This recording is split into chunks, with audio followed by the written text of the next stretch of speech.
Está no ar com Felipe Figueiredo e Matias Pinto, o Fronteiras Invisíveis do Futebol, o podcast que desvenda a geopolítica do planeta Bola.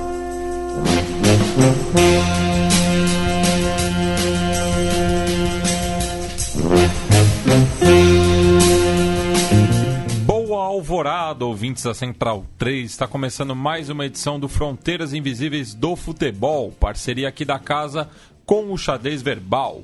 E falando no site, canal de YouTube e podcast, eu chamo ele, meu amigo e companheiro, Felipe Nobre Figueiredo, o homem por trás do tabuleiro. Olá, meu caro Matias, olá a todos os nossos ouvintes, todo mundo que nos prestigia, todo mundo que nos divulga, todo mundo que nos compartilha, todo mundo que educa as pessoas ao seu redor, falando, olha, você pode odiar futebol, você pode ter esse preconceito aí com esse esporte maravilhoso, mas é um podcast de história, entendeu? Então deixem de preconceito bobo e ouçam o nosso programa. E chegamos aqui em mais um Fronteiras Invisíveis. Antes da gente começar, como sempre, né, aqui alguns recados dos ouvintes. Para começar, um abraço para todo o pessoal da Karsug Mania. Inclusive, recentemente fizeram um tópico lá, um post sobre o nosso programa, um pessoal muito carinhoso, o Rafael Castro, o Alejandro Rico, o meu amigo Júlio Meneghini, o Rafael Tequima, Gabriel Bernardes, Gabriel Davi. Rafael Teixima, meu amigo também. Então eu pronunciei errado, desculpa. Gabriel Davi, Danilo, Lauro e Luciano, Pedro Henrique Rincon, Lincoln Bryan e William Corrêa, que pediu pra gente falar do Batel de Guarapuava, do Paraná. Eu não conheço esse time, mas tenho certeza que ele é um dos maiores times de Guarapuava. Né? Ele tem um predomínio aí na sua região. Sobre o último programa, né? Como imaginado, muita gente comentando sobre heavy metal, né? Ou hockey no gelo. O Luciano comentou que conheceu o Viborg, né? Ele assinou o comentário como Luciano, né? Então não dá para especificar muito, né? Ele disse que de um lado você tem o nome da cidade em russo, de outro você tem os nomes em finlandês. O Matheus, né, lembrou de várias outras bandas lá no site Xadrez Verbal, como Sonata Ártica, Stratovarius. O Otávio Oliveira falou que tem muitos Matias entre os membros das bandas finlandesas. Tem o meu xará, o Lilmans, vocalista do Finn Troll, o Nigard, vocalista do Turistas, que já tocou no Xadrez Verbal, e o Matti Johansson, baterista do Kurpi Kalaani. E tem algum motivo específico para isso? Eu não faço ideia.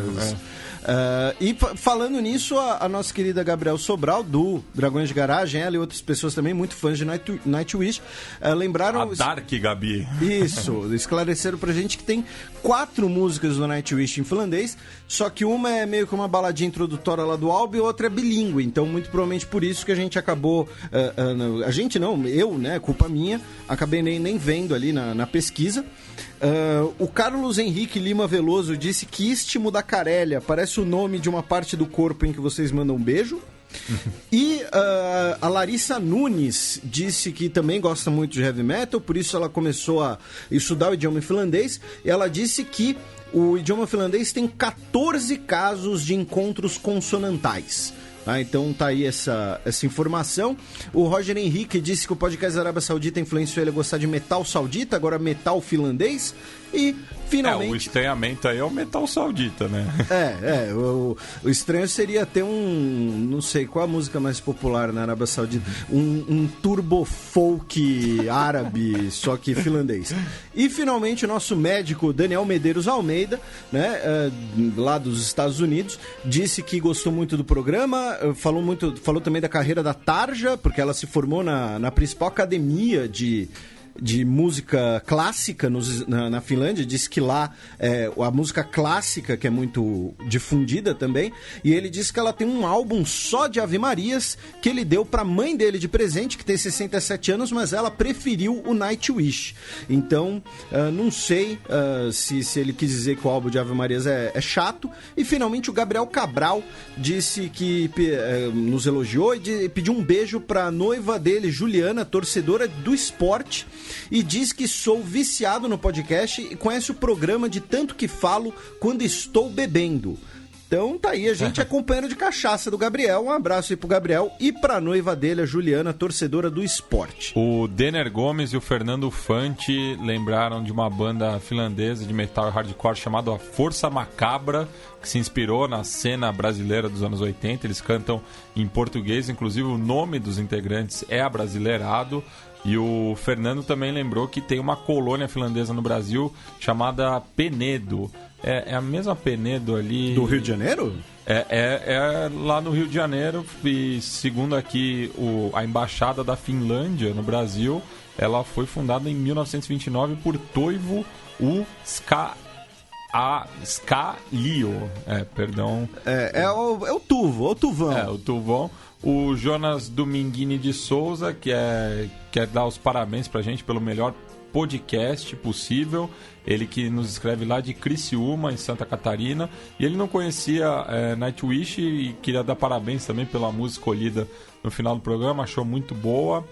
E o Leonardo Gomes disse que os 2 últimos programas poderiam se chamar Fronteiras Invisíveis do Rock, pois tem muitos jogadores bons nos 2 países que jogam na NHL, ou que também poderia se chamar Fronteiras Invisíveis do Álcool, pois cerveja e vodka boa não falta nessa região.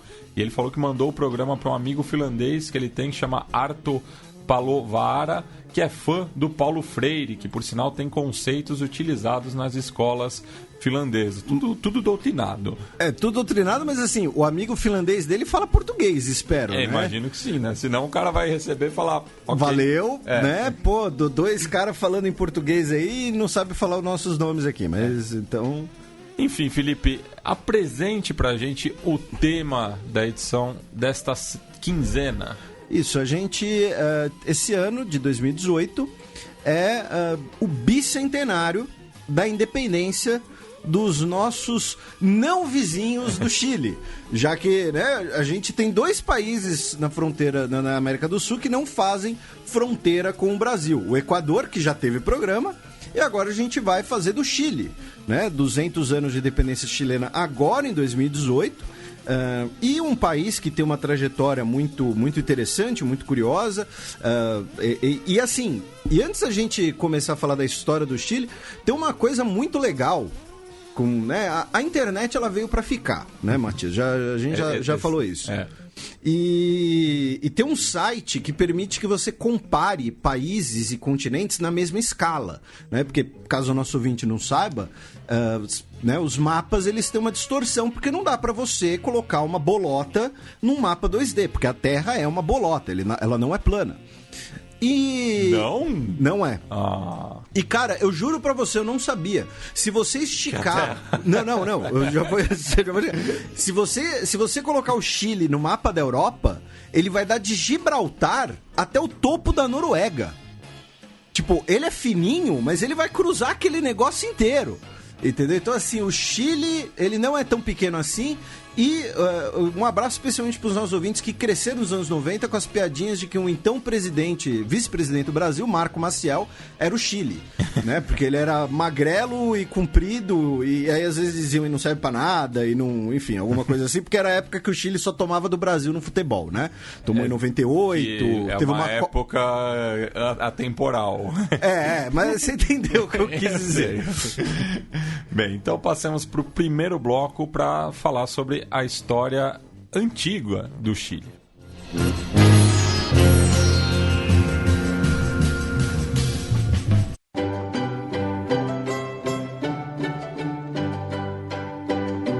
A história.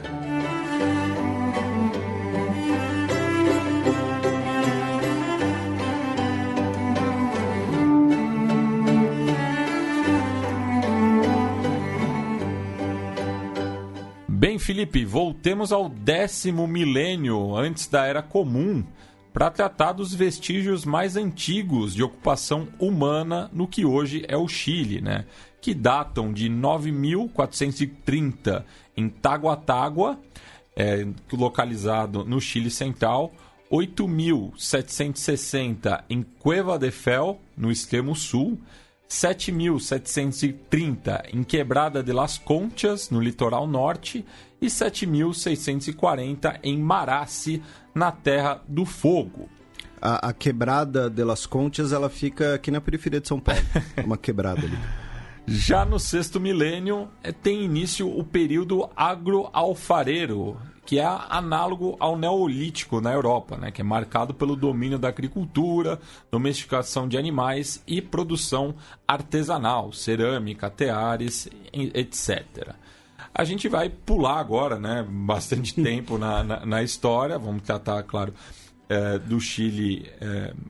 Da história contemporânea do Chile com mais propriedade, já que existem poucas fontes também, né, sobre a antiguidade lá, e que de 400 a 600 depois da Era Comum, a gente observa a fase clássica do Tiahuanaco, que era um movimento religioso que floresceu no altiplano próximo ao lago Titicaca e que exerceu grande influência em boa parte do atual Peru e do norte do Chile.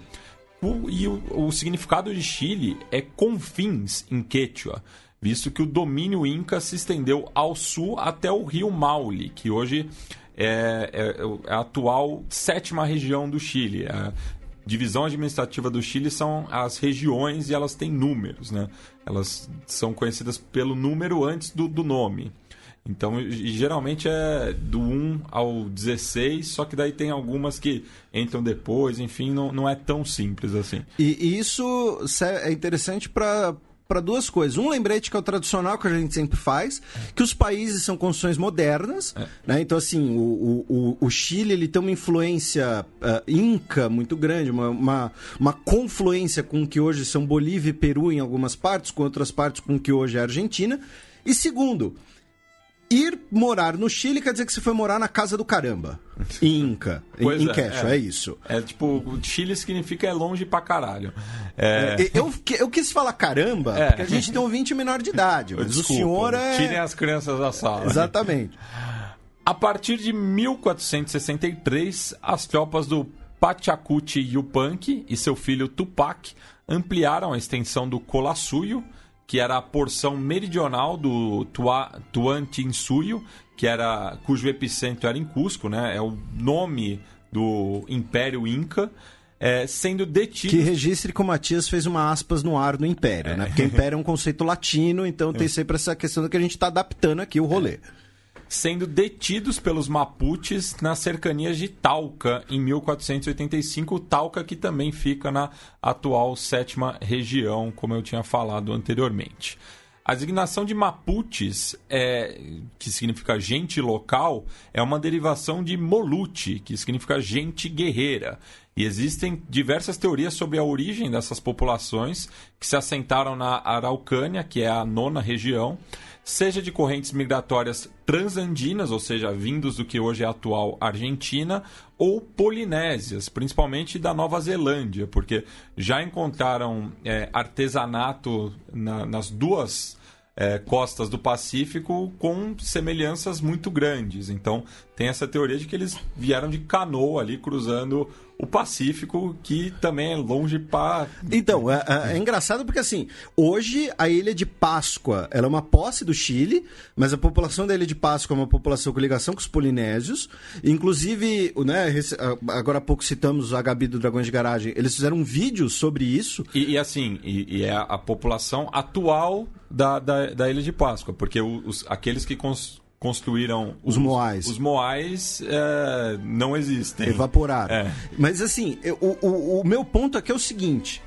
Imagina você viver no que hoje é Nova Zelândia, por exemplo. Aí você tá lá, vamos supor, com o seu amigo e você fala, Zé, o que será que tem lá daquele outro lado? Vamos pegar onde o sol nasce. Vamos pegar uma canoa e tentar descobrir. E assim, é a maior região desabitada do globo. É o ponto Nemo, onde eles botam um satélite pra cair. E os caras cruzaram e chegaram no Chile. Tá aí, parabéns. Bem, a divisão administrativa dos Incas e os caminhos reais, que seriam as estradas ali no Império Incaica, serviram de base para a colonização espanhola.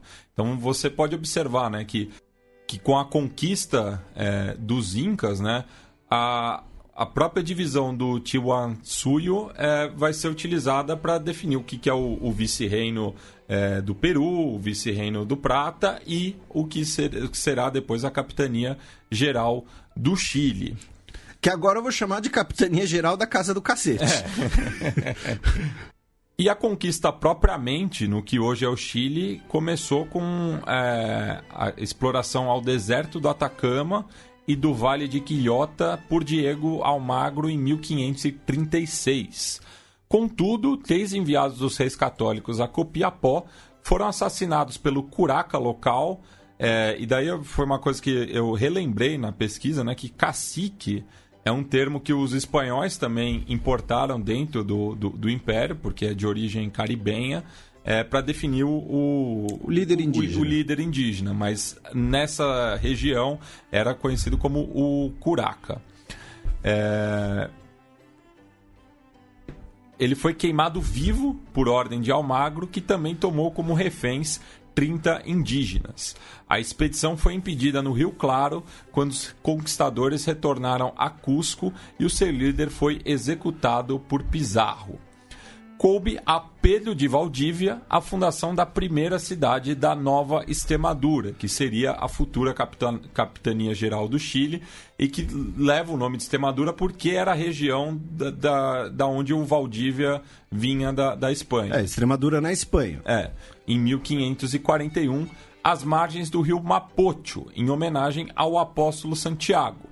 Antes ele havia derrotado os curacas Marcadei e Mitimalonco, além de negociar com o Gualaguala, o Huelen, o Miacura e o Inca Geruloneo. Porém, com o assassinato de Pizarro, vingado pelo filho de Almagro, foi um acontecimento que trouxe instabilidade do Atacama até Santiago, que acabou sendo incendiada por nativos aliados do governador de Nova Castela, que era a denominação do Peru antes da criação do vice-reino. Valdívia retornou a Cusco antes do novo empreendimento rumo ao sul, em 1550, quando cruzou pela primeira vez o rio Biobío, que é a atual 8ª região, travando batalhas com o toque Ayaviú e o Linconhã, além de ser derrotado e morto pelo cacique Colo-Colo. Então veja que ironia histórica, né? Hoje em dia o Colo-Colo tem um jogador chamado Jorge Valdívia, que foi morto pelo cacique Colo-Colo. E o time Colo-Colo é por conta do cacique, tanto que o símbolo, né, é o... E que é justamente aqueles nativos que não foram derrotados pelos espanhóis. Inclusive, uma epidemia de varíola permitiu o avanço espanhol, mas a região permaneceu em disputa com os araucanos até o século XIX. Diversas cidades fundadas por Valdívia, como Tucumã e Santiago del Estero, foram incorporadas à Audiência de las Chacras em 1563. Essa era a dominação do que hoje é a Argentina. 4 anos depois, estabeleceu-se contato com os povos chonos no arquipélago de Chiloé, na 10ª região, que permaneceu subordinada ao Peru até a sua independência em 1824, sendo anexado ao Chile posteriormente. E que é uma das maiores ilhas, Chiloé, a ilha principal de Chiloé é uma das maiores ilhas da América do Sul. Com a Recopilação de Leyes de Índias, de 1680, foi incluído ao território jurisdicional do Chile a província de Cuyo, configuração que permaneceu até a criação do Vice-Reino do Prata, em 1776, quando a Cordilheira dos Andes serviu como fronteira natural, que é basicamente a fronteira atual entre Chile e Argentina. Como já vimos em episódios anteriores, a crise sucessória na Península Ibérica, com a invasão das tropas napoleônicas, levou à organização do Cabildo Aberto de Santiago em 18 de setembro de 1810. E essa é a data, né, que eles comemoram como a independência. Depois a gente vai explicar um pouco melhor as 3 principais datas da emancipação chilena, que reuniu cerca de 350 moradores seletos que formaram uma junta de governo leal ao rei Fernando VII, dando início ao período conhecido como Pátria Velha. Os primeiros símbolos de chilenidade surgem em 1812, com a publicação do periódico La Aurora de Chile, pelo frei Camilo Henriques, e a criação da primeira bandeira, que seria substituída em 4 de julho pelo pavilhão tricolor de inspiração estadunidense. Então, desde o começo, né, o Cabildo Aberto de Santiago tinha a inspiração da Revolução Americana. E aproveitando, assim, eu acabei de, inclusive, postar uma foto. Nós estamos gravando esse programa na madrugada de terça para quarta-feira, de 2 para dia 3. E, recentemente, o Pinheira, né, pagou um certo mico. Ah, vá! Né? Porque ele estava do lado do Trump e ele tentava usar uma imagem que é a bandeira dos Estados Unidos, com um destaque onde ali o retângulo estrelado encontra as listras, né, que forma a bandeira do Chile, né, um quadrado azul com uma estrela branca, que nem a bandeira do Texas, né? É muito parecida, né? E antes que alguém pergunte, né, porque o Chile era uma capitania geral e não um vice-reino, alguma coisa assim, justamente por conta da resistência indígena. Então os vice-reinos, eles tinham uma liderança administrativa, entre aspas, digamos assim, civil. Normalmente eram nobres, enfim. A capitania era uma liderança militar, porque era uma zona de conflito muito mais constante, de uma resistência muito maior. Então, antes que alguém pergunte, por que o Chile era a capitania geral?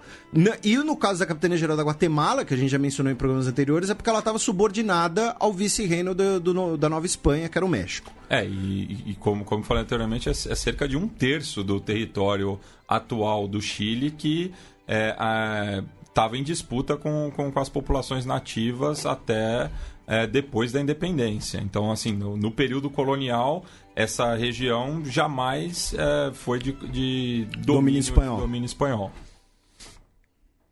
Com a restauração monárquica, 2 anos depois, as autoridades espanholas fecham o Instituto Nacional, que havia sido proposto pela Minuta Constitucional de 1810, que era o centro do pensamento patriótico. E daí é um dado curioso, né? Porque a gente viu nos outros programas também essa questão, né, da lealdade ao Fernando VII, mas o pessoal já ia botando as manguinhas de fora, né? Já estava percebendo ali que era muito provável que o rei não voltasse ao trono.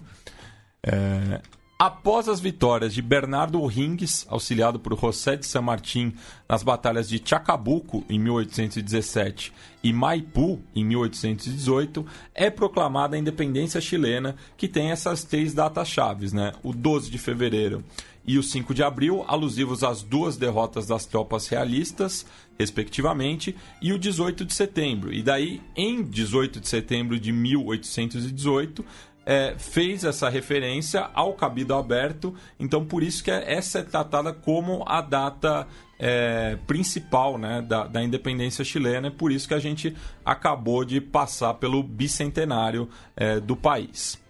Matias, rapidinho, só um complemento, uma curiosidade, na verdade, que a Guerra de Independência do Chile faz com que o Chile tenha uma coisa em comum com o Brasil, que é o fato de que o patrono da Marinha chilena, o Lord Cochrane, né, um almirante de origem britânica, foi também o primeiro almirante da Marinha brasileira, né? E só que no Brasil ele teve já uma passagem um pouco mais conturbada, ele saqueou o Maranhão porque ele estava levando o calote do governo, só que no Chile até hoje ele é uma das figuras principais, ele é tem estátuas, navios com o nome dele e tudo mais, tem essa coisa em comum, que era assim, acabou as guerras napoleônicas, como você disse, né, restauração da monarquia, tinha um monte de militar britânico desempregado, os caras ficaram os últimos 10 anos em guerra.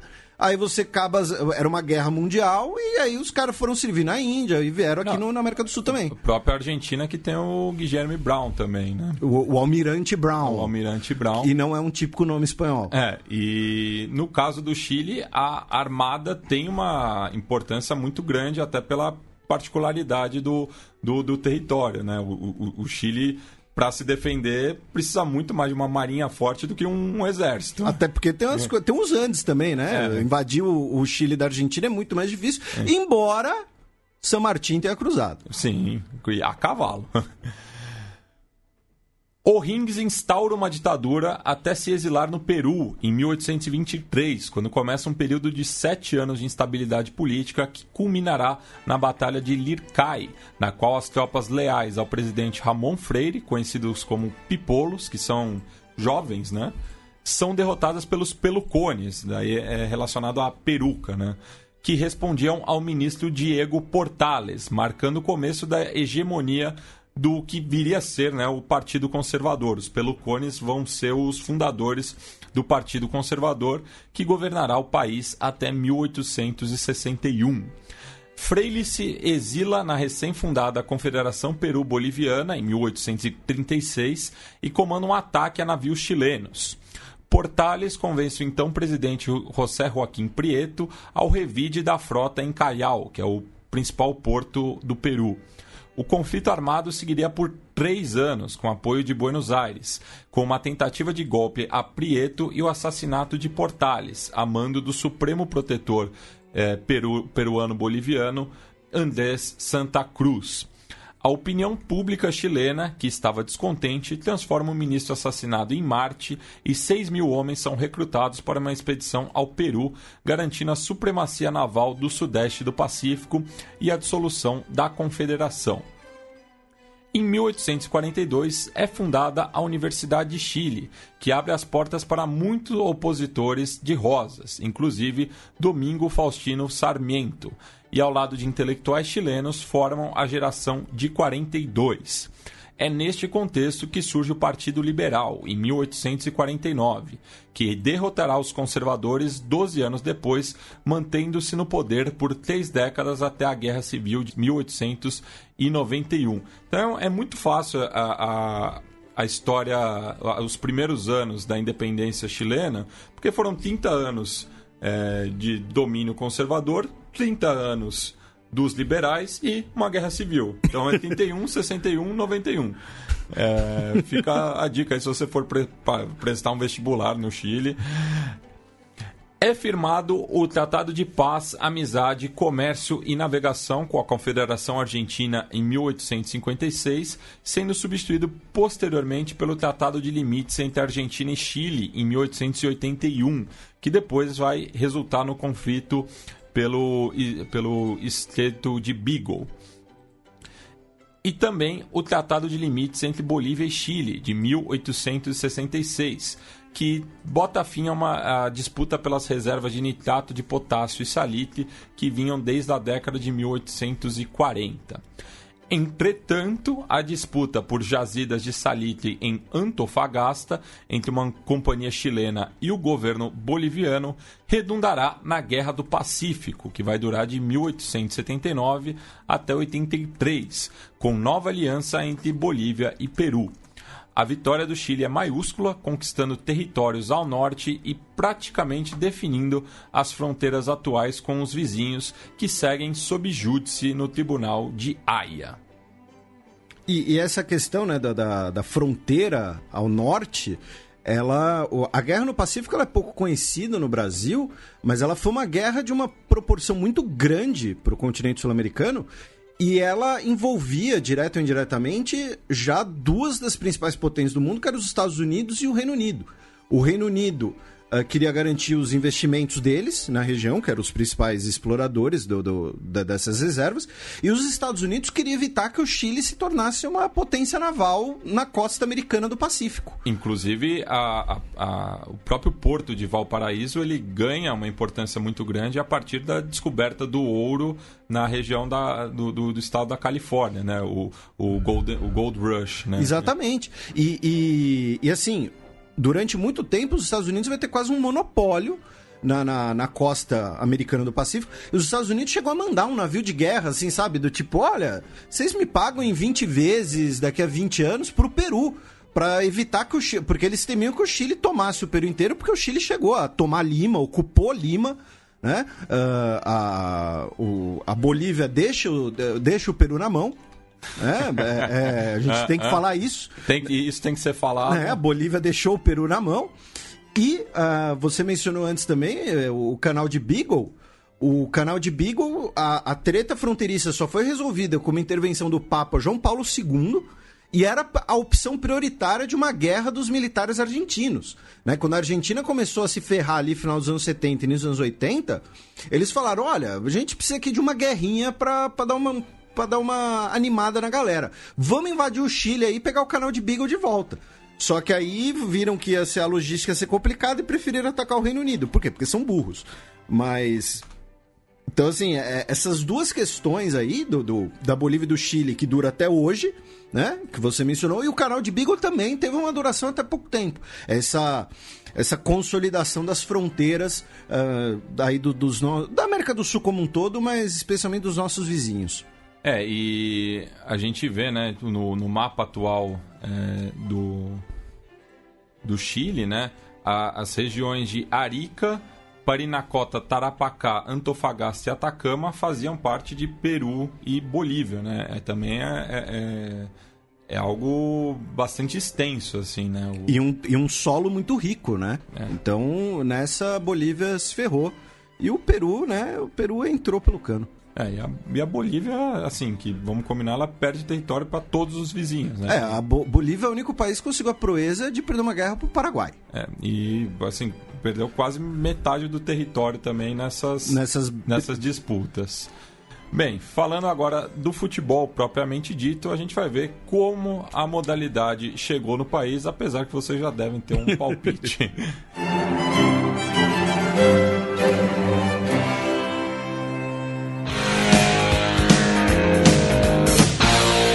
O campo.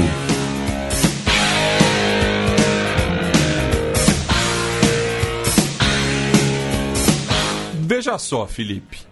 Em 1851, ou seja, 12 anos antes da unificação das regras do futebol, foi fundada em Valparaíso, que era, como eu falei anteriormente, o principal porto americano do Pacífico Sul, a Mackay and Sutherland School, da qual datam os primeiros registros da prática futebolística no país. Ou seja, antes mesmo, né, do que a gente conhece pelo futebol, o pessoal já batia uma bolinha ali nessa escola. E assim, só para saber, essa escola, ela ficava perto do porto porque ela tinha alguma ligação com marinheiros britânicos?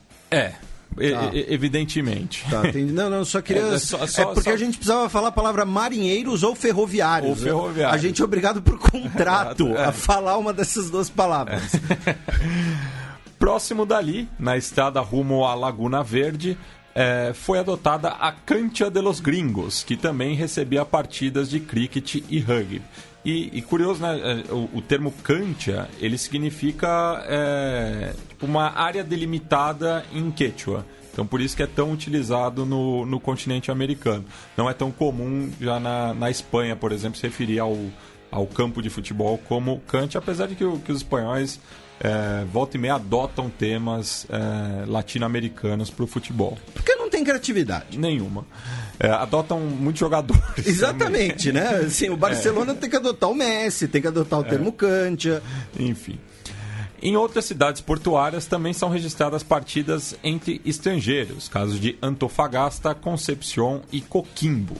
Somente em 1893 foi erguido um campo próprio para o futebol no Cerro Alegre, também em Valparaíso, quando se multiplicavam equipes da colônia inglesa. Neste mesmo ano é disputado o primeiro confronto intercidades, quando um selecionado de Valparaíso enfrenta seus pares de Santiago, com vitória dos portenhos na ida por 7-2 e volta 5-0. Por conta desta ocasião, o primeiro clube crioulo de Valparaíso, ou seja, fundado por chilenos, adota o nome de Santiago Wanderers, atualmente o decano do futebol chileno, né? Pegou então o nome da capital para homenagear esse encontro entre as duas cidades e um apelido de origem inglesa, mas que Wanderers significa errante, né? Então são os errantes de Santiago, mas que na verdade jogam em Valparaíso. A seleção de Valparaíso ainda fecha a temporada empatando em 1-1 com um combinado argentino, formado por anglo-argentinos, né, no dia 25 de novembro. 2 anos depois é fundada a Football Association of Chile, no Café Pacífico, sendo seguida pela Associação Provincial de Coquimbo, em 1898, a Liga de Iquique, em 1902, a Associação Santiago, em 1903, a de Concepción, em 6 e a de Talca, em 7. Apenas em 1912 que será criada uma entidade de caráter nacional, com a constituição da Associación de Futebol de Chile, em 14 de setembro, no Hotel Francia de Viña del Mar, solicitando a filiação provisória à FIFA em dezembro e reconhecida oficialmente no ano seguinte. A seleção chilena faz sua estreia no Sul-Americano de 1916, sediado em Buenos Aires, terminando na lanterna, com um empate em 1-1 com o Brasil e 2 derrotas por 4-0 e 6-1 para Uruguai e Argentina, respectivamente. Na quarta edição do torneio, o Chile torna-se sede em 1920, mas o desempenho segue o mesmo, um empate e 2 derrotas. A primeira vitória veio 6 anos depois, novamente como organizador, ao derrotar a estreante Bolívia por 7-1, alcançando o inédito terceiro posto e a artilharia de Davi Arellano, autor de 7 gols. E aqui eu vou fazer um parênteses, né? Porque no resto da América Latina, o movimento que a gente conhece como bicicleta é chamado de chilena, por conta do Davi Arellano. Então, veja bem, ele jogou na década de 20 e morreu em 27, e vou falar da causa-morte dele logo à frente. Então, e o Leônidas começou a jogar na década de 30. Então, o Davi Arellano fez o movimento primeiro, mas claro que é um recurso instintivo durante o jogo, então não tem também por que ficar essa disputa. Mais ou menos que nem quando a gente falou no programa sobre a Hungria, né, do Panenka, né? Não foi nem sobre a Hungria, sobre a Tchecoslováquia, né? Sobre o Panenka e né, que é conhecida como a cavadinha na Europa. Os latino-americanos chamam bicicleta o que a gente chama de pedalada. Então, só para evitar o falso cognato. Ao todo, são 38 participações do Chile no Sul-Americano, somados à Copa América, organizando o evento em 7 oportunidades e sendo o atual bicampeão, além de ter 3 vice-campeonatos. Mas levou quase 100 anos para conquistar o primeiro título, 99 para ser mais exato. O tradicional Magallanes sofre uma dissidência de atletas inseridos no profissionalismo marrom, que formariam o Colo-Colo, em 1925, entre eles o Davi Arellano, que seria a primeira equipe chilena a excursionar na Europa, 2 anos depois. E foi nessa ocasião que o Arellano recebeu um golpe em um amistoso contra o Real Valladolid, que ocasionou uma peritonite, levando a óbito. Então, até hoje, o Colo-Colo joga com uma faixa preta em cima do escudo, em homenagem ao seu capitão, primeiro capitão e fundador. O Chile aceitou o convite do Uruguai e participou do primeiro Mundial em 1930, com um desempenho além do esperado. Foram 2 vitórias, por 3-0 sobre o México e 1-0 sobre a França, e uma derrota apertada para a Argentina por 3-2, situação que se repetiu em 1950 no Brasil, quando foi eliminado também na fase de grupos, mas aí foram 2 derrotas por 2-0 para a Inglaterra e Espanha e uma vitória por 5-2 nos Estados Unidos. Em ambos os torneios, como vocês ouviram na nossa série sobre a Copa do Mundo, classificava só o vencedor de cada grupo, né? Então o Chile foi eliminado na primeira fase. Mas curiosamente, na Copa de 1950, os Estados Unidos foi longe, né? Não, eles ganharam da Inglaterra. Ganhou da Inglaterra. A Copa que eles foram longe é 38, né? Não, é 30. 30. 30, justamente. Mas quem avançou nesse grupo foi a Espanha, mas os Estados Unidos tem como a medalha de honra, a medalha de honra, a zebra de ter ganhado da Inglaterra no Estádio Independência, lá no Horto, em Belo Horizonte.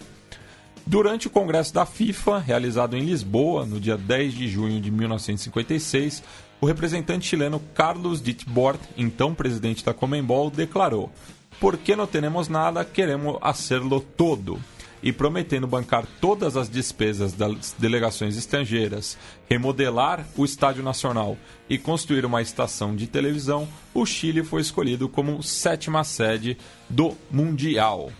E ao todo, né, o Chile participou de 9 edições, sendo eliminado pelo Brasil em 4 oportunidades, inclusive na sua melhor participação, que foi essa em casa, no qual terminou na 3ª colocação, perdendo a semifinal para o Brasil. E a momento mais polêmico, né, em relação à seleção chilena, além da fogueteira, foi a repescagem euro-americana para a Copa do Mundo de 1974 entre Chile e União Soviética, né, que deveriam se enfrentar entre setembro e novembro de 1973.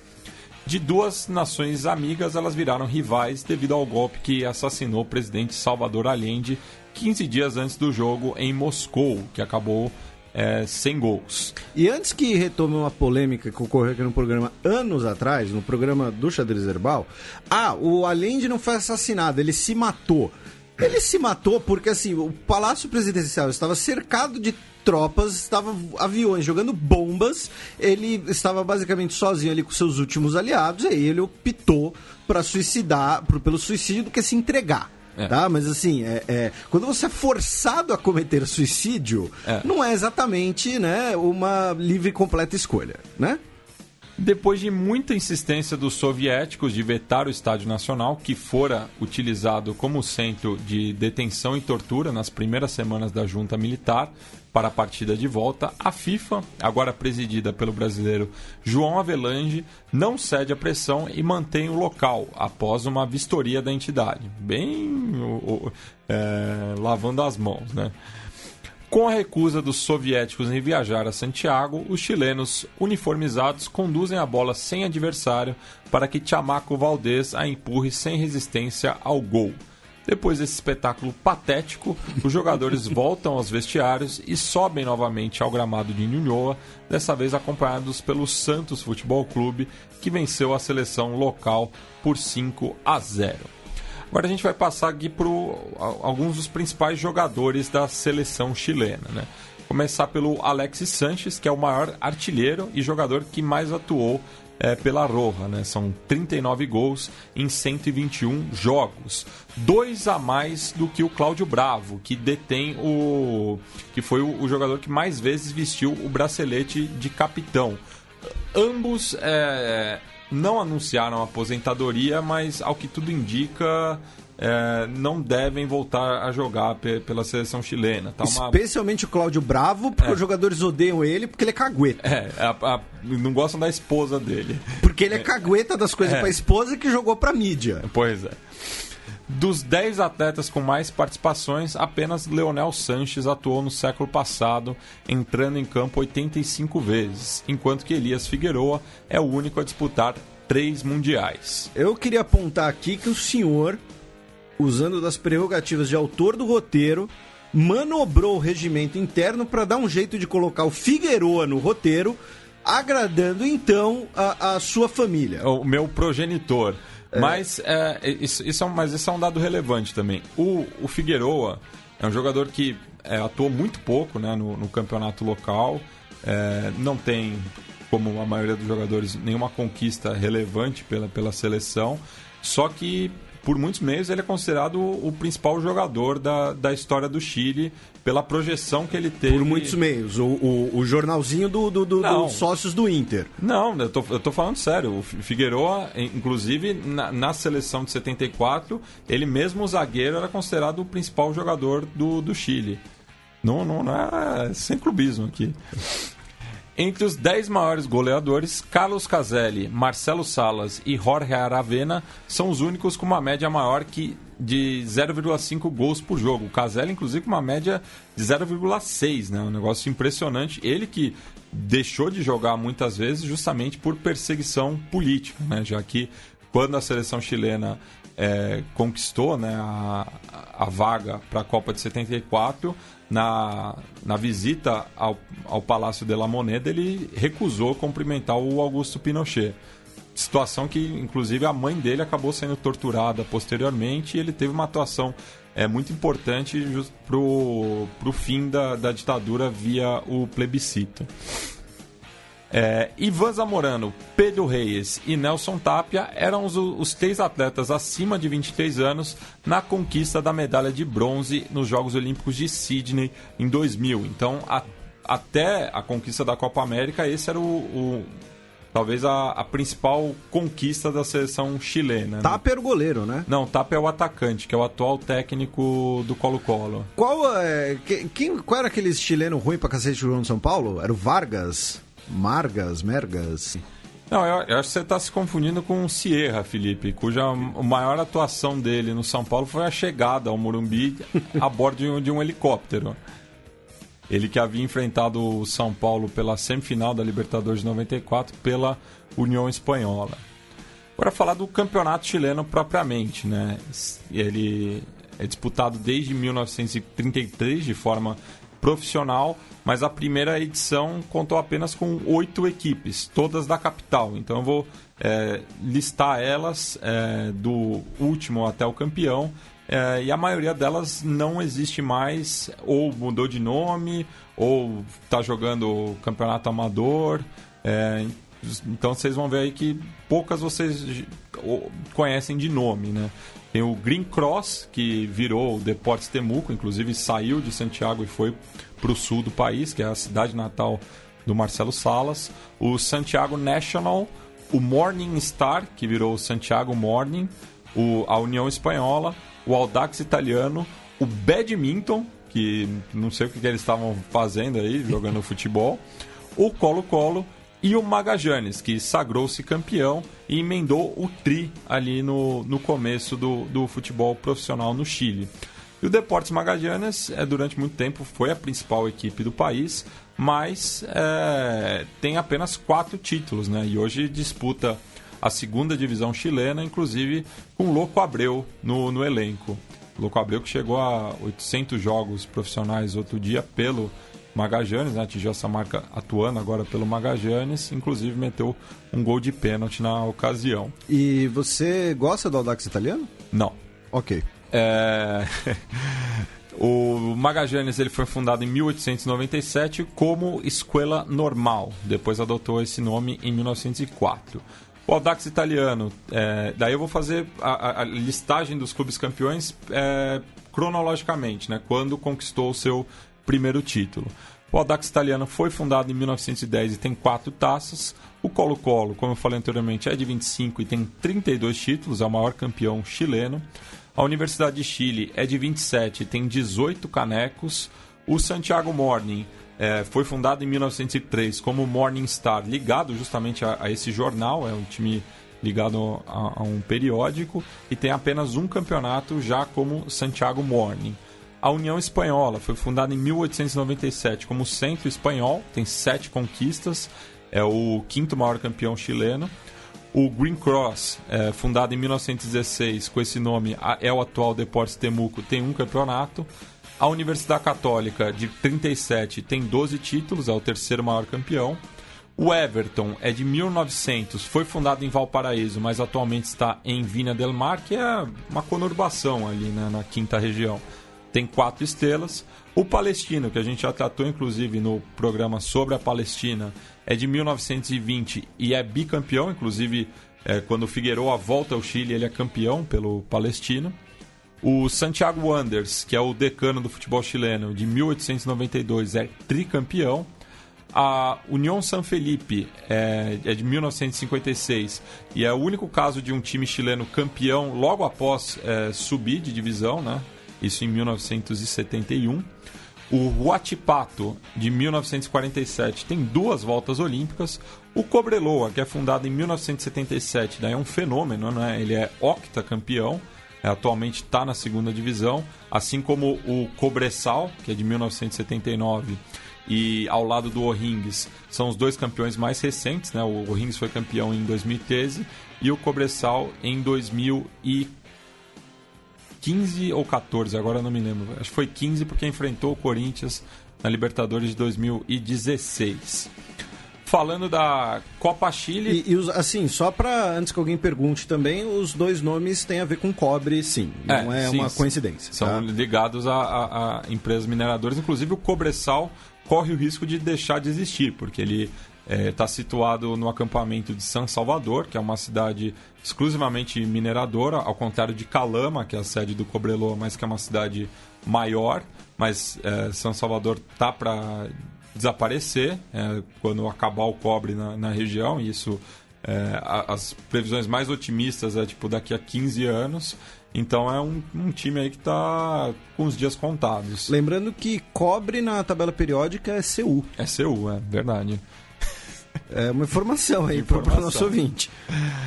A Copa Chile ela é disputada desde 1958 com algumas interrupções.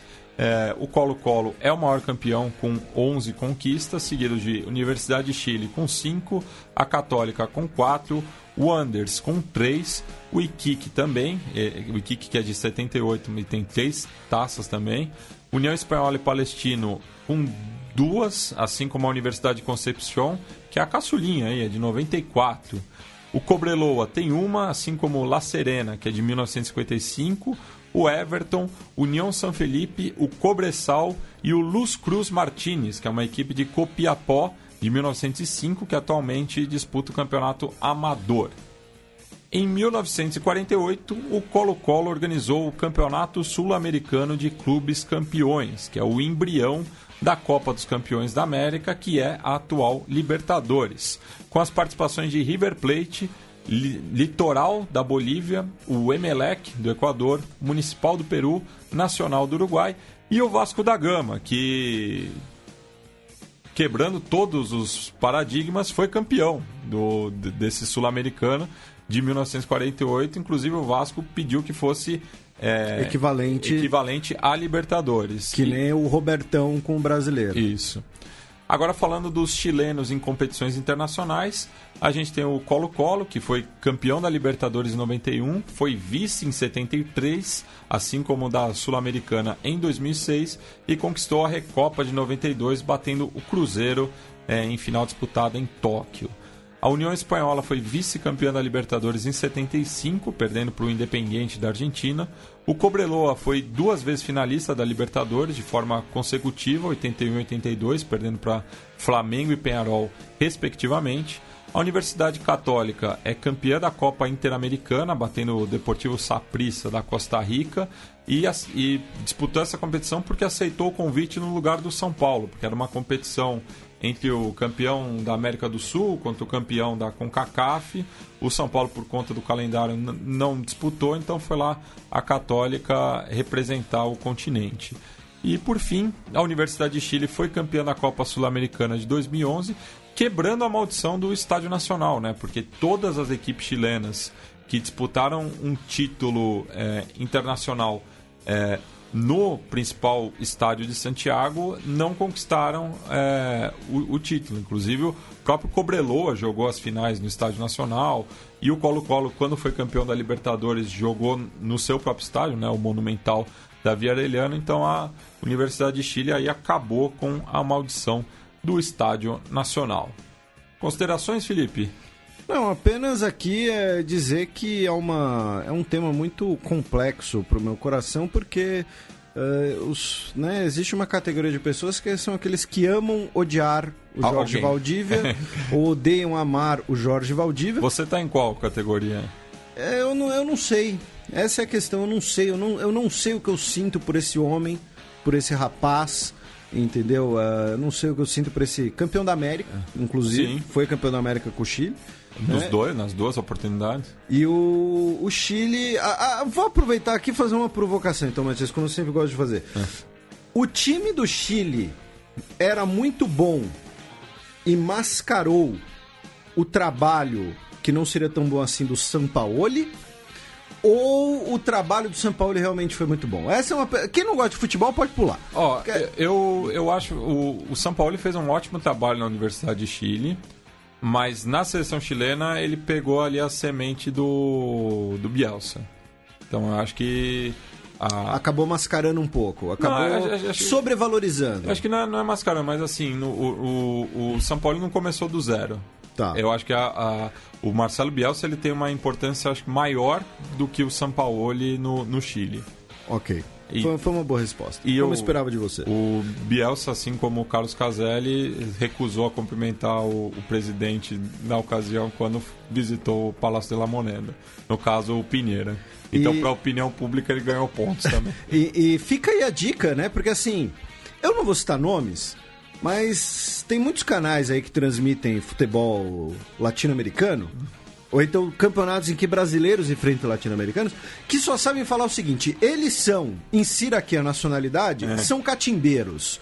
Ou então não pode entrar no jogo dos insira aqui a nacionalidade. E aí vocês veem que é um rapaz que realmente conhece do assunto. Então, assim, fica aí a dica aí para as empresas que transmitem jogos. E só contar uma anedota, Felipe, no ar, eu acho que eu já falei para você pessoalmente, mas eu, quando visitei a aprazível cidade de Valdívia, e não é ironia, é uma cidade muito bonita, inclusive tem um festival de cinema importante lá, assim que eu desci do ônibus, eu tive uma cãibra.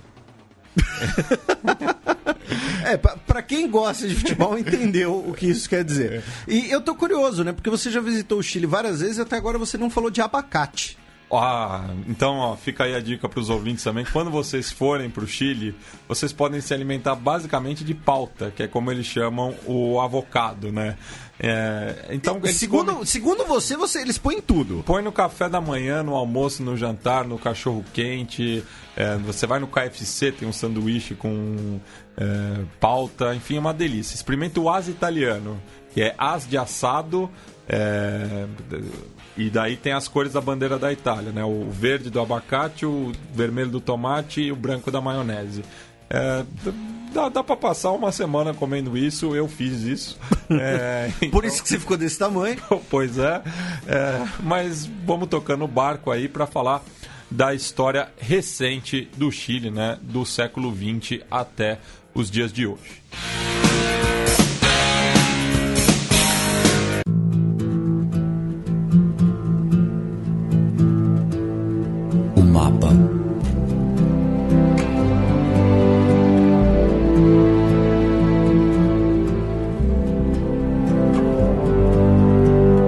Felipe, após a Guerra Civil de 1891, é adotado o sistema parlamentarista, que vai minando aos poucos o poder de liberais e conservadores, que perderão terreno para novas forças políticas, como os radicales, que já se apresentavam como a terceira via a partir de 1863.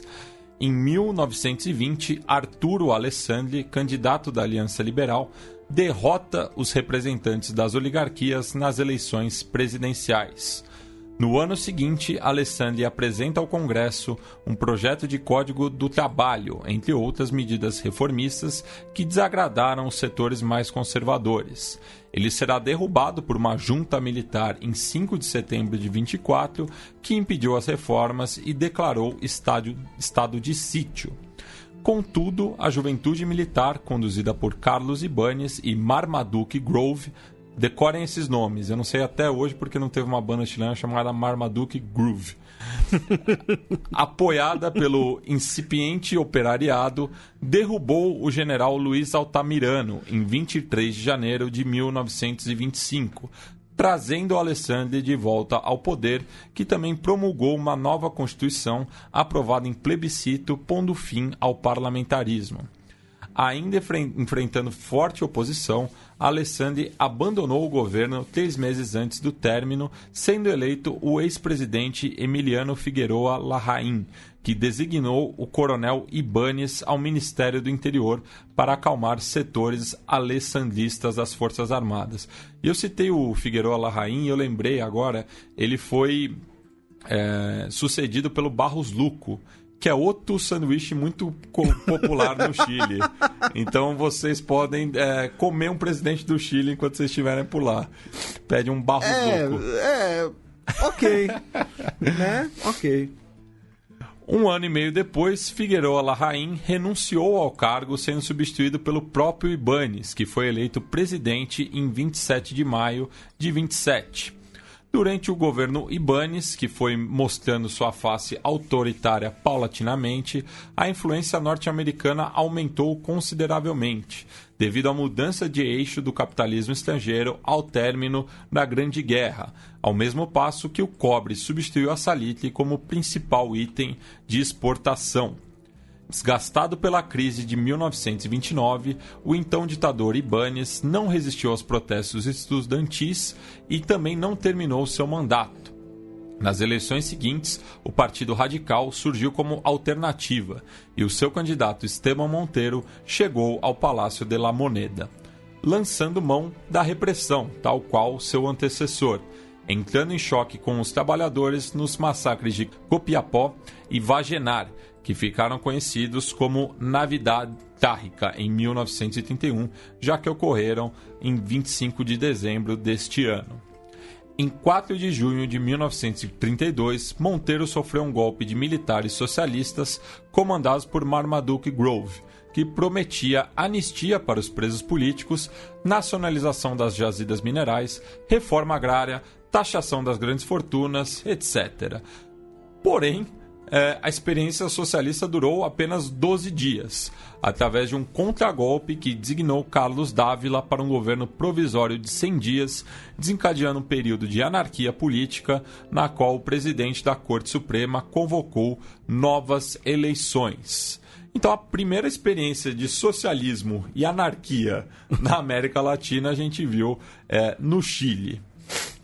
Arturo Alessandri foi eleito novamente, mas obedecendo o Zeitgeist, governou com mão dura, reprimindo a oposição à esquerda que agora se organizou no recém-formado Partido Socialista para depois ampliar sua atuação através da Frente Popular, com o apoio da União Soviética, já que o Partido Comunista, organizado em 1922, era a seção chilena na Terceira Internacional.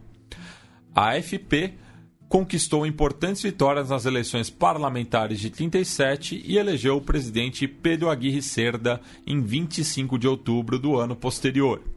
O governo Aguirre Cerda é marcado pela criação da infraestrutura que possibilitou o aceleramento da industrialização a partir da Corporação de Fomento da Produção, que fez surgir a Companhia de Aço do Pacífico, a Empresa Nacional de Eletricidade, Mineração e Petróleo. Seu sucessor, Juan Antônio Rios, do PR, foi eleito a partir das contradições internas da frente, com a morte de Aguirre Cerda em relação à Segunda Guerra Mundial, já que o Chile permaneceu neutro até 1943, quando Rios finalmente rompeu relações com os países do eixo e declara guerra ao Japão, já no final do conflito, que era visto como a maior ameaça aos países do Pacífico. E, assim, o Chile tem uma questão curiosa, que, assim, o exército chileno, ele tinha uma influência germânica muito grande.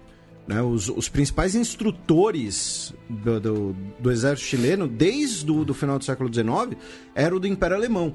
Tanto que, se o nosso ouvinte procurar imagens, por exemplo, vai ver que os uniformes históricos do uniforme chileno, que eles usam em paradas de dependência, essas coisas, são muito parecidos com os uniformes prussianos. Né? Tem o Pickelhaube, né? O capacete com pontudo e tal.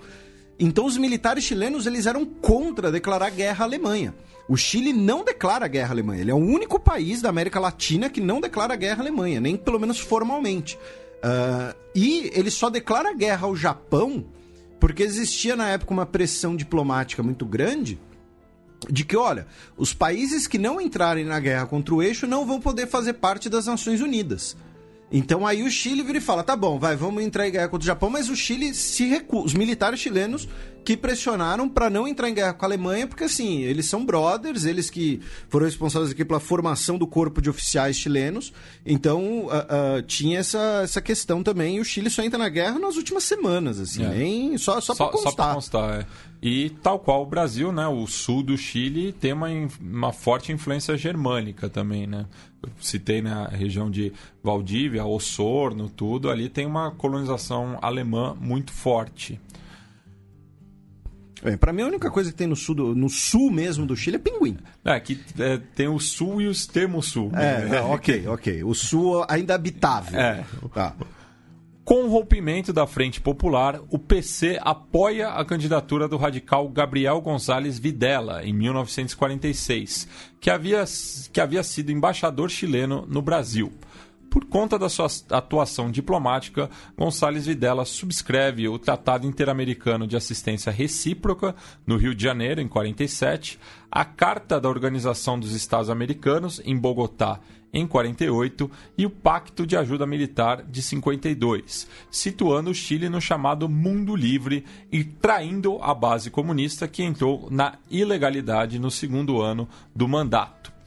A impopularidade de Gonçalves Videla e do sistema vigente abriu caminho para a volta de Carlos Ibáñez à vida pública, sendo eleito com cerca de 47% dos votos e acabando com 14 anos de governos radicais.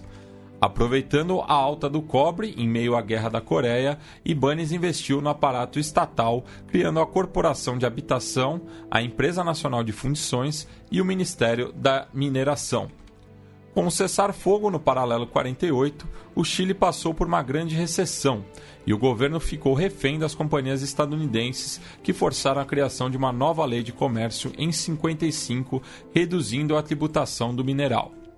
Pela primeira vez, 5 candidatos disputaram pleito em 1958, com a vitória apertada de Jorge Alessandri com 31% dos votos, diante de 28% de Salvador Allende, do Partido Socialista, que concorria pela segunda vez, e 20% de Eduardo Frei, da Democracia Cristã, além do radical Luiz Bossai e do laborista Antônio Zamorano. No segundo ano de mandato do filho de Arturo Alessandri, a cidade de Valdívia foi o epicentro de um terremoto de magnitude 9,5, cujos levantamentos de vítimas fatais variam entre 2 a 6 mil e o prejuízo foi calculado entre 400 a 800 milhões de dólares da época. A tragédia natural, somada à política econômica conservadora, fez a coalizão de centro-direita apoiar a candidatura de Eduardo Frei contra a ameaça socialista de Salvador Allende nas eleições de 64. O democrata cristão ganhou com cerca de 17 pontos percentuais de vantagem. E aqui cabe destacar que a eleição chilena nessa época era turno único. Isso vai ser muito importante depois, né? Porque se ninguém tivesse maioria, o Congresso escolhia, né? De forma indireta. E o Eduardo Frei, né? Ele era um democrata cristão que nem o Emael. Pois é. Eu não podia deixar de mencionar. Tava pingando. Né? Exatamente, né? Um democrata monstrão, que é o Emael.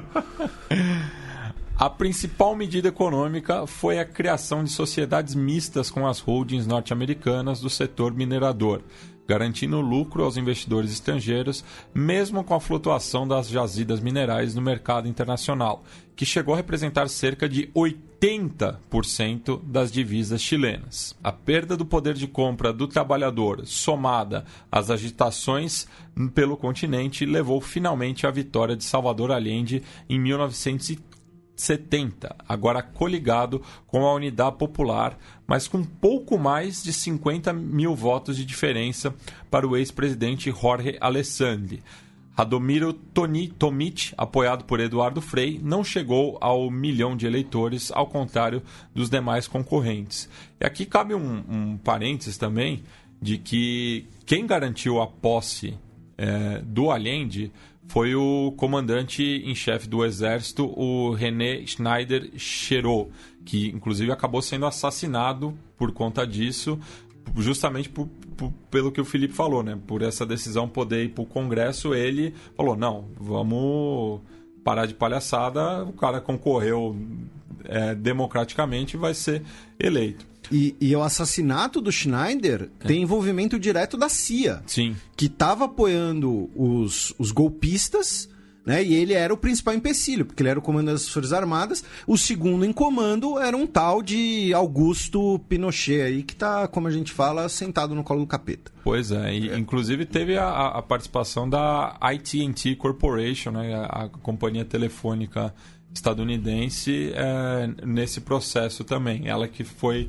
a ligação entre a sociedade civil e o serviço secreto. E o Kissinger visitava o Chile com a proximidade da eleição do Allende. Ele visitava o Chile semana sim, semana também. Assim, tava monitorando de perto a situação. E, gente, isso não é teoria da conspiração nem nada. Isso está documentado no Senado dos Estados Unidos. E tudo isso já foi liberado, né? Recentemente, o John Kerry esteve no Chile, onde ele entregou um monte de documentos sobre a ditadura chilena que foram liberados nos Estados Unidos, E é uma leva parecida com a que tem sido analisada pelo professor Matias Spector, que recentemente teve aquela matéria, a partir de um documento encontrado por ele, de que a alta cúpula do regime militar brasileiro sabia de execuções extrajudiciais, né? Assim como o assassinato do embaixador brasileiro no Paraguai. Isso, também, que queria denunciar a corrupção.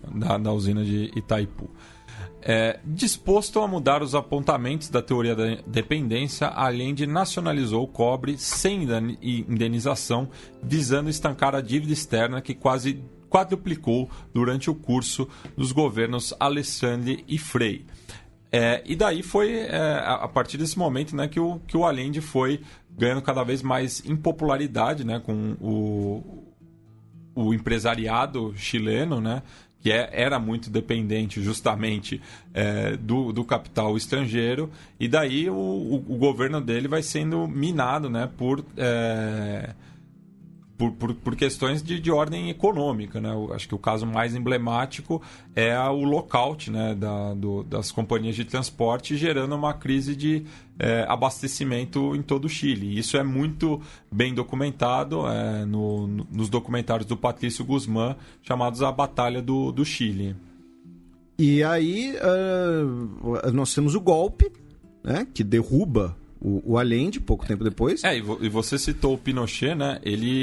Ele é escolhido em 23 de agosto pelo próprio Allende para ser o comandante do exército, porque o sucessor do Schneider, o Carlos Prats, estava sofrendo muita pressão também do próprio exército. E acabou sendo afastado, e daí o Pinochet ganha a confiança do Allende, mas como a gente vê, quem cria cobra é mais picada, né? Isso. É muito parecido, por exemplo, tem história de quando o Marechal Henrique Lott, no Brasil, recomenda ao JK que não promova o Castelo Branco, porque se ele não promover, ele tinha a opção de não promover, e se ele não promovesse, o Castelo Branco ia para reserva, era aposentado. E aí o JK teria dito, não, ele tem tanto o direito de ser um lacerdista quanto eu de não ser. E aí ele promove o Castelo Branco continua nativo e vai liderar em 64, né? E aí nós temos o golpe contra o Chile de Allende no dia 11 de setembro, só que de 73, né? O Palácio de La Moneda é bombardeado pelas forças do exército e pela força aérea. Nós temos o início do regime Pinochet, e é assim, o regime Pinochet, por um lado, e até hoje ele é muito divisivo no Chile, né? Isso é bom colocar também.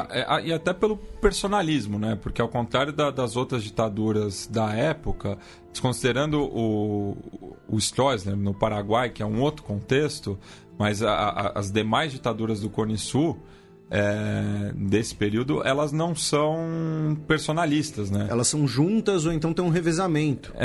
O Pinochet, ele vai ser o principal líder chileno por 16 anos, ininterruptos. Tem uma junta de governo que assume, né, nos primeiros dias do golpe, mas no fim ele vai ganhando proeminência, né, sobre os seus demais irmãos de armas.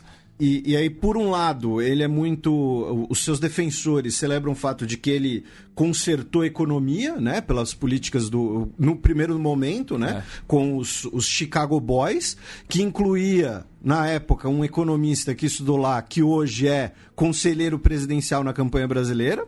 Eu tô dando uma informação histórica. Sim. Não me olha com essa cara. Né? E aí nós tivemos um processo muito forte de privatização, de desregularização, de desregulamentação da economia, que diminuiu muito a inflação do país. Né? O Chile vive um cenário de hiperinflação. Por outro lado, essa recuperação econômica durou pouco tempo, tanto que na década de 1980 o Chile passou por uma grande crise de crédito, boa parte dos bancos chilenos tiveram que ser nacionalizados, tanto que surgiu a expressão que, em vez de Chicago Boys, era o Chicago Way para o socialismo, porque os bancos estavam sendo nacionalizados, porque senão eles quebravam. O Chile deu calote na sua dívida externa, inclusive, e, principalmente, né, o governo Pinochet foi um dos governos mais bárbaros da segunda metade do século XX. O próprio Carlos Prates foi assassinado depois. Tem diversos casos de ex-membros do governo Allende que são assassinados no estrangeiro também, porque a perseguição política não se resumia ao território chileno. Assim, os números oficiais são de que nos 16 anos foram pelo menos 3 mil mortos, 30 mil torturados, 30 mil pessoas fugiram do país, buscaram exílio em outro lugar, fugiram, e pelo menos 200 mil pessoas foram afetadas de forma extrema de alguma maneira, por uma tortura ou então presos de forma injusta, sem saberem qual seria o seu paradeiro. Sequestro de bebê também teve.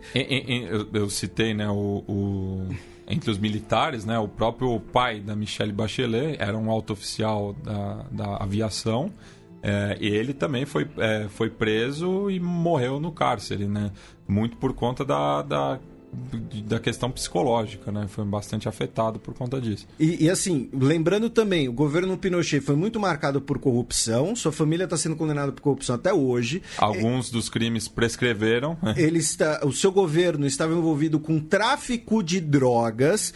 E antes que alguém fale, vocês não estão sendo imparciais. Quando se trata de Pinochet, esse é um dos assuntos que, assim, eu garanto para vocês que eu nunca vou ser imparcial. Sim, a imparcialidade é dizer que o Pinochet teve um bom desempenho econômico nos primeiros 10 anos do seu governo.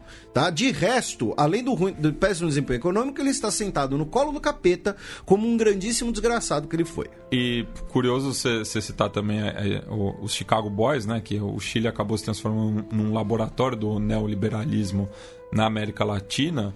Mas eu citei bastante a importância do cobre, né, no país, e que foi renacionalizada pelo governo Allende, e curiosamente no cobre eles não mexeram. O cobre se manteve ali como a principal commodity chilena, e como a gente citou no bloco anterior, um dos times mais campeões do Chile, não à toa, leva o nome de Cobreloa. E o cobre ele só vai passar a ser... sua exploração com capital estrangeiro só já na década de 1990, como parte de recuperação do país, só que tem uma percentagem fixa dos royalties do cobre que vão para as Forças Armadas chilenas. Por isso que as Forças Armadas chilenas são talvez as melhores equipadas do continente. Tá? Também tem isso. E quando o regime acaba, o Pinochet ele continua como comandante em chefe do exército cerimonial e senador vitalício. Senador vitalício, e ele muda a sede do Congresso para sua cidade natal, em Valparaíso, como um dos últimos atos de governo, já em 88, que foi o mesmo ano do plebiscito, no qual ele foi derrotado, apesar de contar com a máquina do Estado para fazer uma grande campanha a nível nacional. Então, aí tem dois plebiscitos, né, durante o caso, durante o governo Pinochet.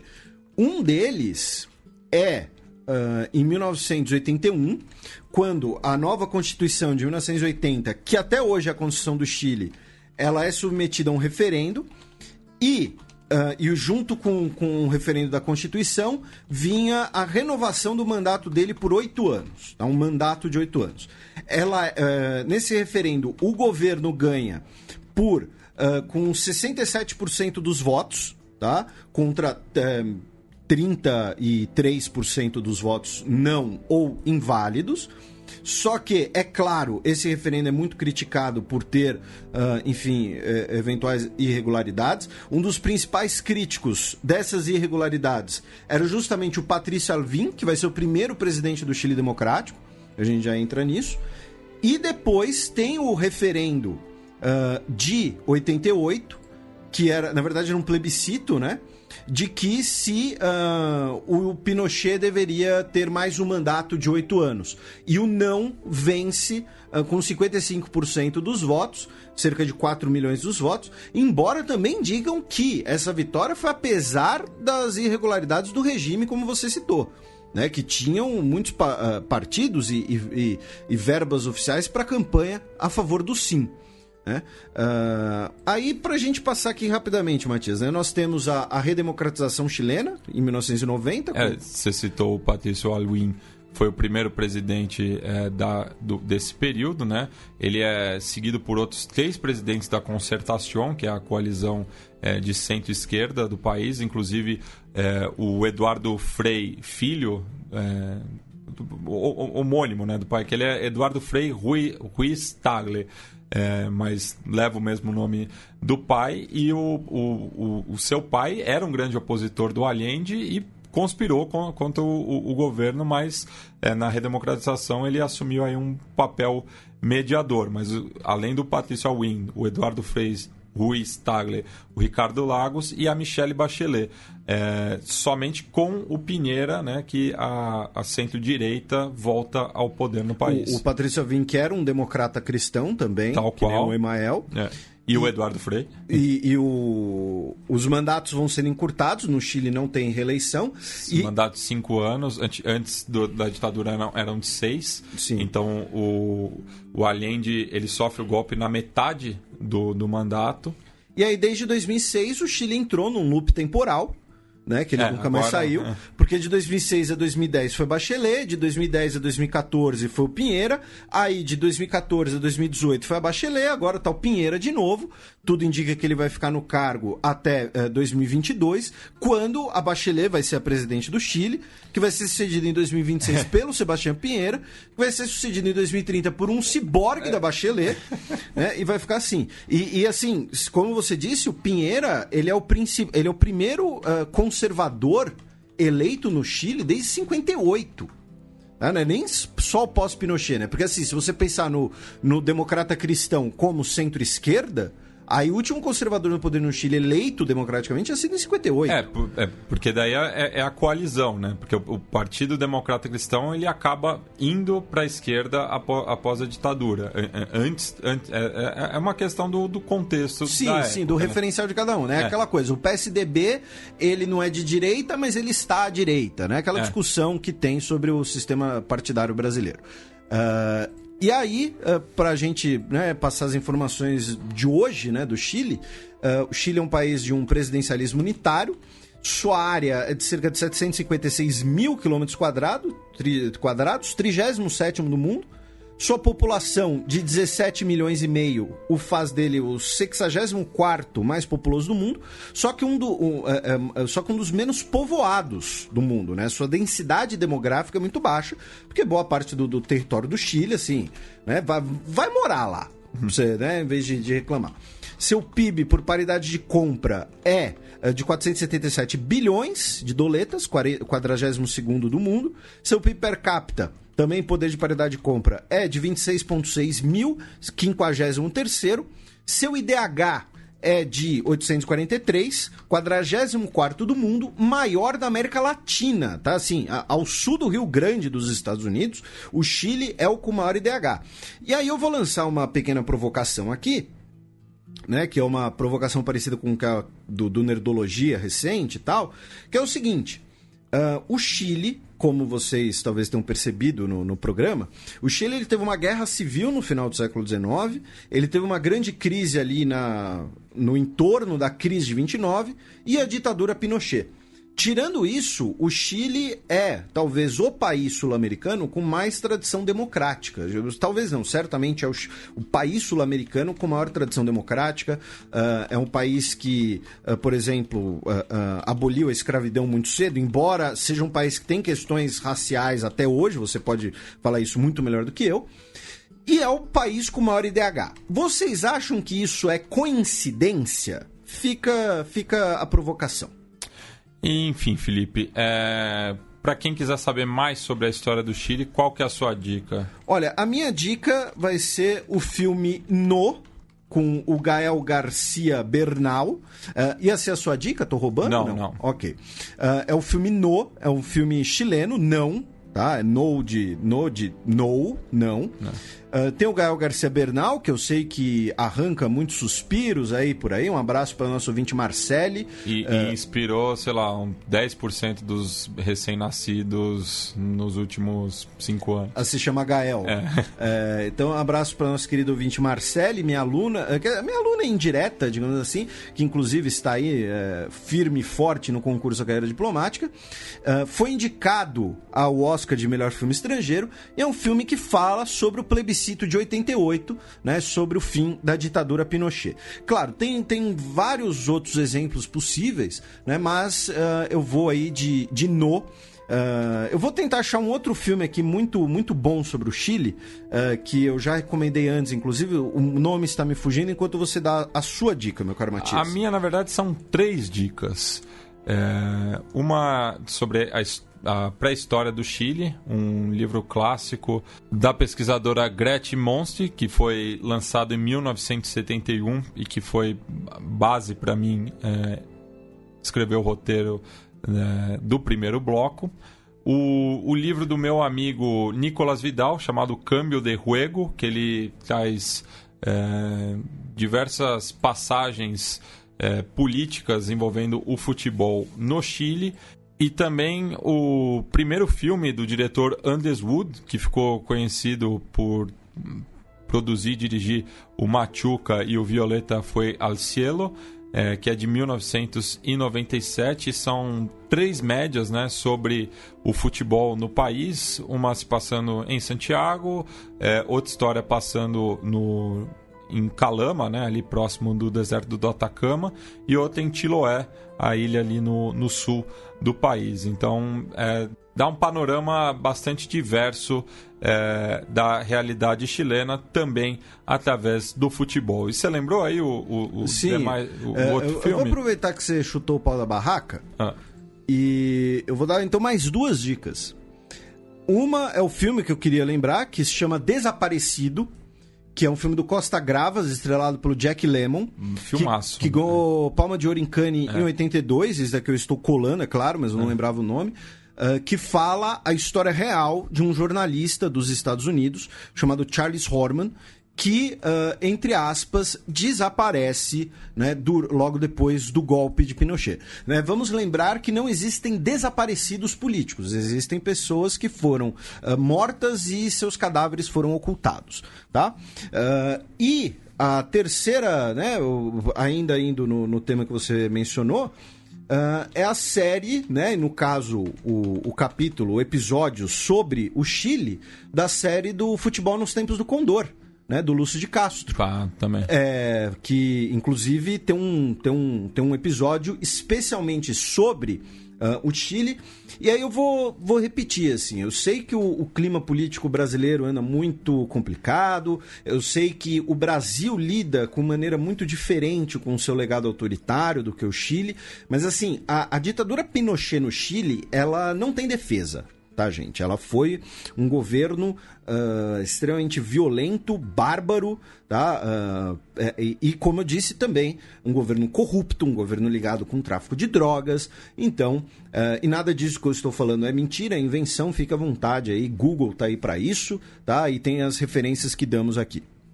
Bem, e a música de encerramento, a gente vai fechar com o tema La Cábala, da banda chilena Los Miserables, que em 2003 lançou o disco Paixão de Multitudes, que é um álbum dedicado somente ao futebol. E tem uma curiosidade que o vocalista, o Cláudio Garcia, é um destacado torcedor do Palestino, está sempre presente lá no estádio de La Cisterna, e quando eu fui conhecer essa cancha, ele estava ali na arquibancada junto com a torcida Intifada, apoiando aí o clube da colônia árabe de Santiago. Então a gente vai encerrar com essa música que eu gosto bastante, chamada La Cábala.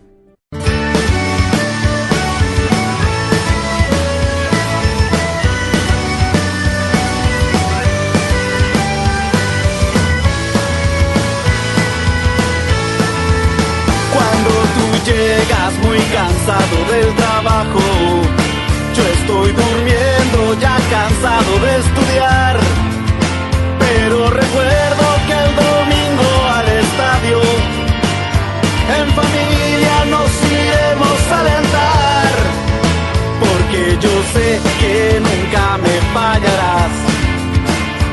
quedan problemas que nos puedan separar. Cada domingo abrazado a la bandera, nos vamos todos a la fiesta popular. Prepara el sándwich, el café y unas bebidas. Prepara el termo y la manta para abrigar. Que nos esperan muchos domingos de fútbol, como siempre preparados, preparados para alentar.